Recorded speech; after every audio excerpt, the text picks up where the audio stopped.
It's 67 words long, it's 100 years old, and it changed the course of history for the Middle East and the Jewish people.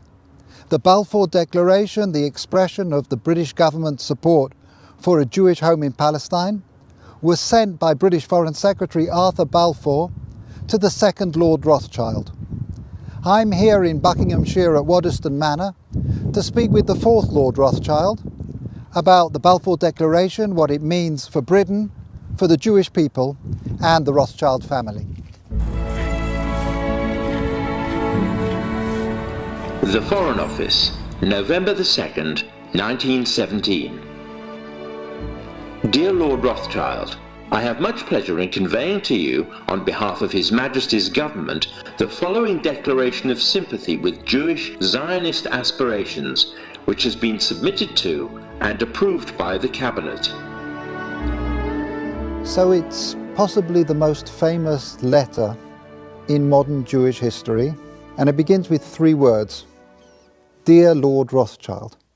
Why was it that this letter was sent by the Foreign Secretary to your great-uncle Walter? It's an interesting question because he was really interested in ornithology, although he became interested in Zionism. I think the reason was this, that it was primarily a movement from Eastern Europe, but they didn't clarify who was in charge of that movement. And in addition, it was, after all, in Great Britain. So they felt that the Rothschild family should be the one to whom it was addressed. And Walter was Lord Rothschild, and he was a Zionist. And those really are the background reasons. So Walter received the Balfour Declaration, and I have a copy here. And I wonder if I could possibly ask you to read it for us. Yes, indeed. Yeah. I'm going to put on my spectacles to make sure I read it accurately. His Majesty's Government view with favour the establishment of Palestine as a national home for the Jewish people, and will use their best endeavours to facilitate the achievement of this object, it being clearly understood that nothing shall be done which may prejudice the civil and religious rights of existing non-Jewish communities in Palestine, or the rights and political status enjoyed by Jews in any other country. I should be grateful if you would bring this declaration to the knowledge of the Zionist Federation. Yours, Arthur Balfour. And here it is, the Balfour Declaration. What do you feel when you see it here? I genuinely feel it's one of the most extraordinary moments in the history of the Jewish people. If you think it took 3,000 years to get to this, and then you say, how did this miracle happen? It's the most incredible piece of opportunism. I mean, if you think you had an impoverished would-be scientist, Chaim Weizmann, who somehow gets to England, meets a few people, including members of my family, seduces them. He has such great charm and conviction. He gets to Balfour, and he unbelievably persuades Balfour and Lloyd George, the Prime Minister, and most of the ministers, that this idea of the national home for Jews should be allowed to take place. I mean, it's so unlikely. Then he starts to fight a difficult battle with the British cabinet, and this letter goes through 5 drafts, as you know. And in the end, it comes out as a rather compromising letter. I mean, the essential point is there for the Jewish community to fasten on to. You have the first bit, which promises a national home rather than the national home, and then you have the bit that nothing that's to be done should in any way harm the Arab community. But you come back to the big point, which is that this is perhaps the greatest event in Jewish life for thousands of years. And it's a miracle that it took place. And of course, the Rothschild family then as now filled 2 roles, because it wasn't just a leader of diaspora Jewry, it also played a very significant role in the early years of the establishment of the pioneer communities in Israel as well.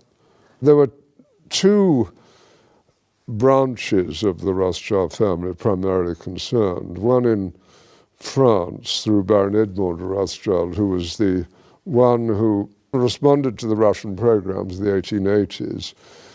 In England, there was a divide. Some of the Rothschilds, in particular Baron Edmond's son, James, known as Jimmy, had come from France, partly because of the Dreyfus case and his horror about what had happened, to live in England. He was educated at Cambridge University. And he married an English girl, Mrs. James de Rothschild, and she became a leader at a very young age. She was only 17 when she started writing to Weizmann and introducing him to the British establishment. Other Rothschilds felt it was better to be assimilated into English life, and although they retained their interest in Judaism and Jewish life, they didn't think it was a good thing that this national home should be established in Israel. So it was something that divided my family, as with many other families. I wonder, as somebody who moves in the highest echelons of British society and is very close to Israel, whether you in your life feel a tension between concern for Israel and loyalty to Britain? No, I don't personally feel that. I mean, I've been completely committed to Israel since the early 1960s and have been there every year since. So I don't feel that conflict, but I, of course, feel a huge loyalty to Great Britain. Just tell us a little bit more about Walter, the second Lord Rothschild, because he was an unusual and colourful character. He was a deeply eccentric man, but from a very early age his passion was collecting. He rode about Tring Park on a giant tortoise. He had a zebra carriage. A carriage pulled by zebras? Yes. He collected on a massive scale birds, insects, fleas, it was butterflies. The largest single collection created by a single individual. I think that's true. I think certainly in Great Britain, I think probably anywhere, he was the greatest collector of ornithological material. His niece, Miriam, writes that for 2 years, as one of his eccentricities, he didn't open any of the letters that were sent to him and stuffed them away into wicker baskets. And it does make you wonder what would have happened if the Balfour Declaration, the letter had been one of those letters that he'd actually, yes, stuffed. That's true. At that stage, and it's very difficult to quite understand why, he had taken a deep interest in what was happening about the possibility of Balfour Declaration. So maybe those letters would have got to the top of his file. I just want to revisit for a moment your cousin Dorothy, who you mentioned, who at an extraordinarily young age, still in her teens, played such a critical role as a go-between and a facilitator for Chaim Weizmann. Can you say a little bit about her? Well, she married my cousin Jimmy when she was 17. So this is your cousin Dorothy, Dolly. Yep, Mrs. James de Rothschild. And from her teenage years onwards, she was a major supporter of Israel, wasn't she? Major supporter. I mean, she worshipped her husband, who'd been deeply committed, son of Baron Edmond. It was due to him, I think, that she became interested. But once she became interested, she became passionately interested.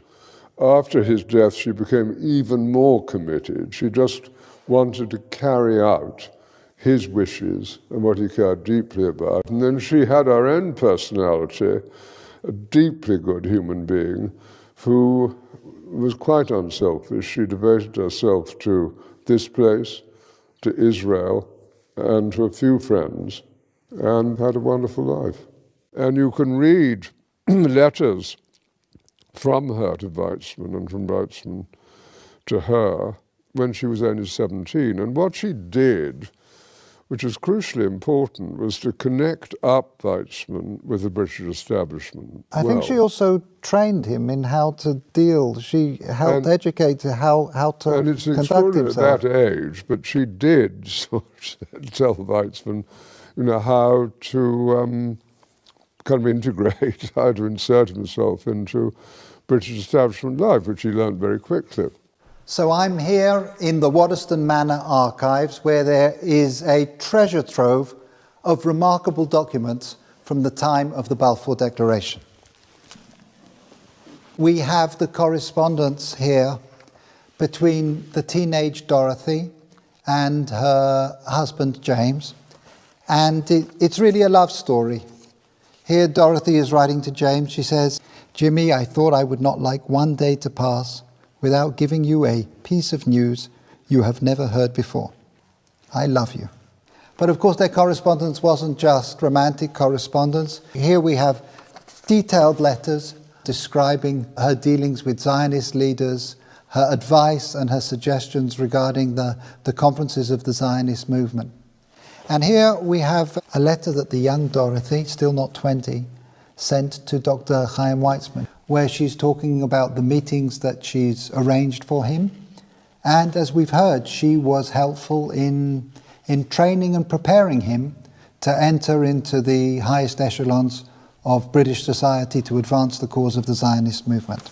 She was an important character in your life as well. She really introduced you to Israel in some way. She was a crucially important character in my life. I became a trustee of Yad Hanadiv over 50 years ago. Which is the Rothschild Philanthropic Foundation. Yes, being our foundation. And I think I first went in 1962. Can you share with us your sense of what things have been changing in Israel since that first visit? Yes. As Israel, I think, became more and more successful in all sorts of ways, industrially successful, absorption successful, technologically successful, great universities, the problems with the wars that took place, being the clearest examples, of security became more paramount.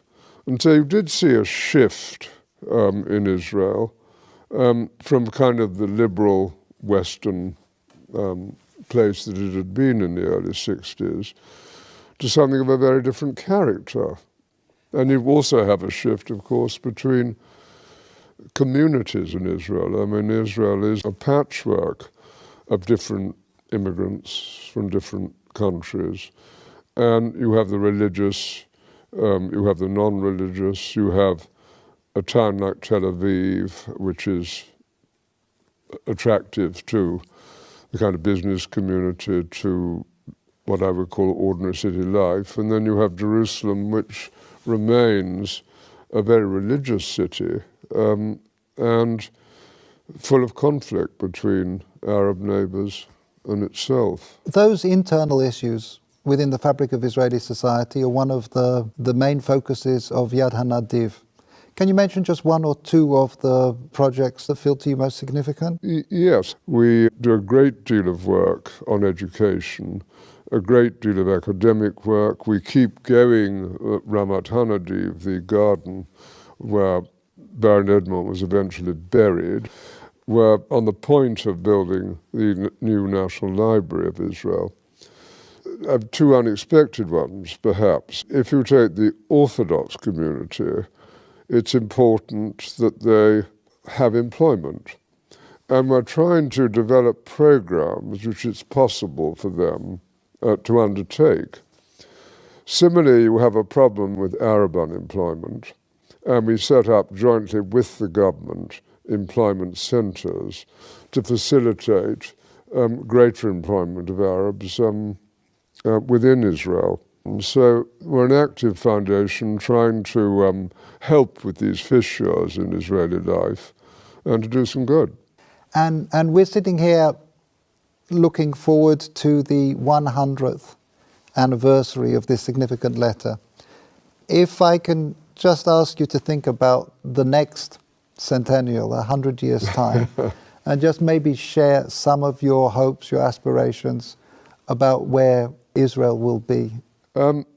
What does one hope for? One, of course, hopes for a peaceful relationship with Israel's neighbours, and that's going to be the most difficult matter of all to achieve.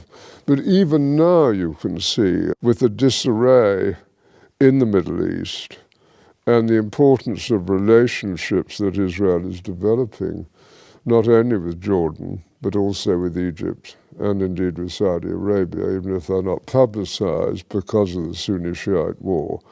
There's hope. And I think if you take the need of Arab nations to have intelligence help, and if on the other hand you take compassion and generosity coming from Israel to Palestinian territories and its less fortunate neighbours, there are grounds for optimism, and I am an optimist. Lord Rothschild, thank you very much indeed. No, thank you.